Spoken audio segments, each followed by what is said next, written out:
All right, next on the menu is the Nanocure. Let's crack it open.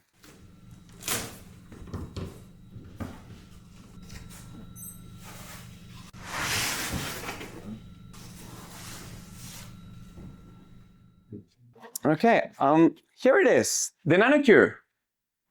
It's amazing how both devices are so compact.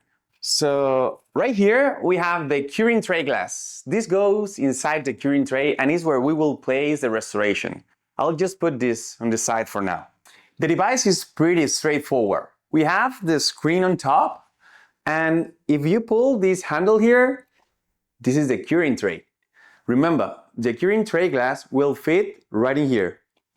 Of course, we have the power adapter and the cord. Can't do much without this. There's also an USB-C cable. Most updates will be over Wi-Fi, but it's always good to have one just in case. And that's the Nanocure. Come on, we have been patient enough. Let's go and set it up.